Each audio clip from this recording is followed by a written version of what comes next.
Sedemikian riuhnya kita beragama, umbul-umbul, yel-yel dan jargon bertebaran di jalan. Seperti penjual kecap, kitalah yang paling benar, sementara lainnya adalah sampah. Lantas di jalan kita ketemu yang lainnya, lantas bergesekan, terjadi pertengkaran.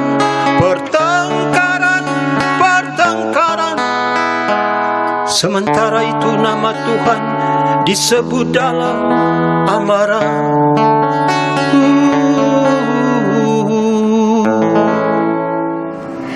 Terima kasih Anda masih bersama saya Cynthia Rompas di Ngopi. Kabarnya memang ada 30 sekolah yang terafiliasi dengan kelompok Khilafatul Muslimin. Coba yuk kita tanyakan langsung dengan Direktur Deradikalisasi BNPT Profesor Irfan Idris. Selamat malam Prof Irfan. Malam Mbak Cynthia. Apa kabar Prof? Lagi sibuk nih, baik, jadi sehat. cuma bisa telepon ya? Iya, sehat. Iya, sehat terus ya. Prof Idris, sejauh ini benar nggak sih isu ataupun kabar yang mengkabarkan bahwa ada 30 sekolah yang saat ini terafiliasi dengan Khilafatul Muslimin dan saat ini murid-muridnya mulai direhabilitasi? Jadi ini gerakan bukan sesuatu yang baru. Jadi untuk sementara temuan intelijen mungkin 30, tetapi kalau dikembangkan bisa lebih karena ini napas gerakan ini, organisasi ini yang selalu bermetamorfosis mengganti nama, banyak wajah satu tujuan, itu ada sejak Indonesia Merdeka dengan nama Negara Indonesia Merdeka. Nah tentu mereka tidak tinggal diam. Kita tidak boleh menutup mata bahwasanya di bawah permukaan ada 3 hal yang tidak henti-hentinya dilakukan, yaitu perekrutan, pendanaan, dan tentu pelatihan para militer. Ya, perekrutan ini lebih mudah lagi sekarang karena ada media sosial, Facebook. Ya, tidak ada aja media melakukan perekrutan dari pintu ke pintu. Mungkin lembaga pendidikan. Bahkan lewat konvoy ya, Prof? Kenapa? Bahkan lewat konvoy untuk perekrutannya. Lewat konvoy ya, itu belakangan. Kan Khilafatul Muslimin ini kan 97. Itu kan lanjutan dari perjuangan organisasi seperti yang pernah di-ban, yaitu HTI, Hizbut Tahrir. Ya bukan Hizbut Tahrir Indonesia karena mereka tidak akui Indonesia. Ya Hizbut Tahrir aja, tetapi itu kan sudah almarhum, tapi napasnya masih ada. Napas-napas inilah yang muncul, melakukan perekrutan melalui lembaga pendidikan, melalui media sosial, pendanaan, terutama pendanaan, karena tentu mereka melakukan pendanaan secara internal dan eksternal. Oke, nah, Prof Irfan, tapi begini Prof Irfan, ini kan sebenarnya berdiri sudah sejak tahun 1997. Bahkan ada juga yang mengabarkan bahwa kegiatannya sebenarnya sudah terus berulang gitu. Tapi kenapa baru sekarang sih Prof dari BNPT ataupun pihak kepolisian mulai terdengar penanganannya lebih serius gitu? BNPT tidak memiliki ranah untuk melakukan penindakan, tetapi BNPT mengkoordinasikan dan melaksanakan upaya pencegahan dan mengajak kementerian dan lembaga, misalnya Kementerian Pendidikan, Kementerian Agama, PPATK, Kemendagri untuk terus melakukan identifikasi.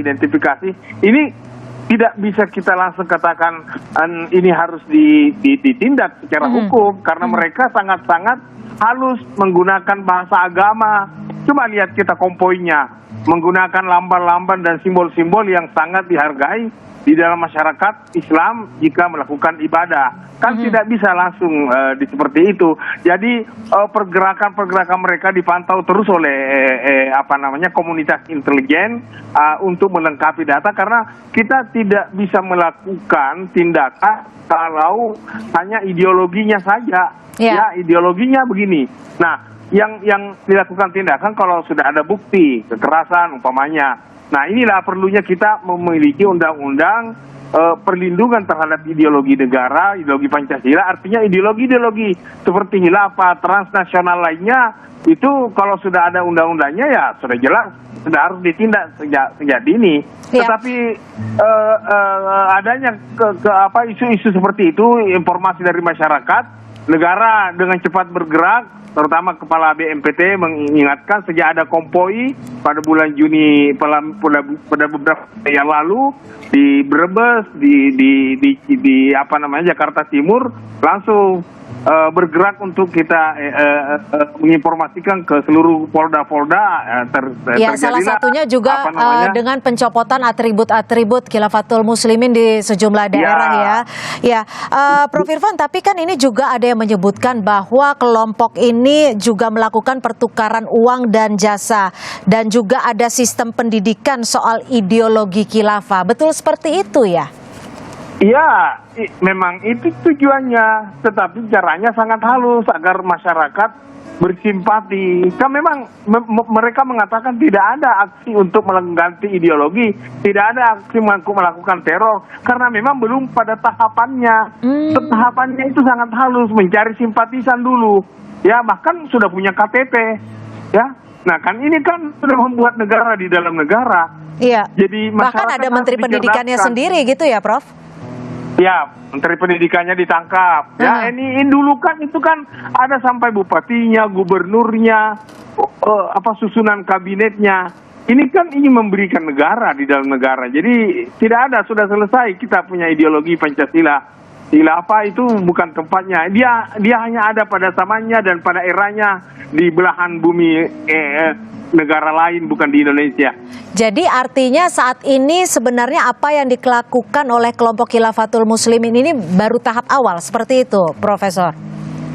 Ya, berproses tentunya. Ada tahapan-tahapan. Okay. Ya. Mungkin nanti kalau sudah kuat, baru dengan mudah. Itu kan strategi yang harus dilakukan. Mungkin strategi lain ada yang mencari dana, strategi lain ada yang melakukan konvoi.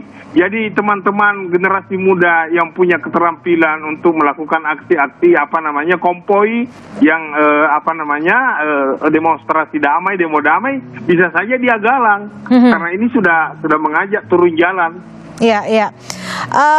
Ini kan juga ada permintaan guru nih bahwa pemerintah tidak menutup 30 madrasah Khilafatul Muslimin.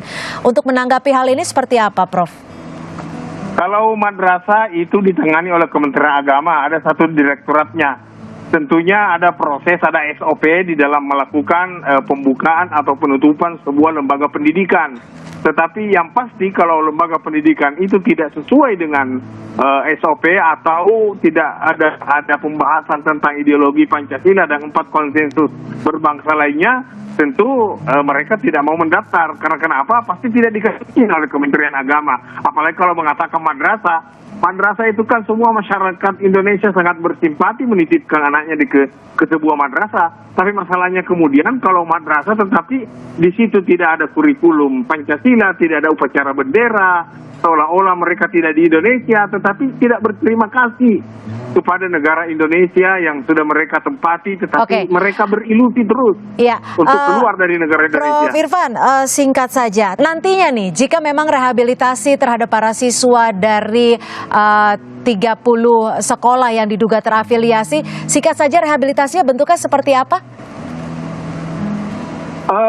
Sementara kita berkoordinasi Kementerian Agama. Kalau memang madrasah tentu ada tahapan-tahapannya, tetapi tahapan-tahapan tersebut banyak pendekatan kearifan lokal bisa dilakukan. Pastinya ada pendekatan-pendekatan yang akan dilakukan. Semoga para siswa ini bisa terrehabilitasi dan tetap menjaga NKRI harga mati, gitu ya, Prof ya? Pendekatan psikologi tentunya karena ini anak-anak yang baru berkembang. Tidak tahu menahu tapi tiba-tiba dicekokin dengan ideologi-ideologi yang tidak rasional. Baik, terima kasih sekali lagi Profesor Irfan Idris, Direktur Deradikalisasi BNPT. Selamat malam, Prof. Terima kasih waktunya. Malam, Mbak Cynthia. Dan saudara tetap bersama kami di Ngopis. dari kloter PDG 1 Padang itu jamaahnya ya datang ke sini dengan luka bakar di kaki. Ya, disebabkan jamaah ini keluar Masjid Nabawi itu tidak memakai alas kaki.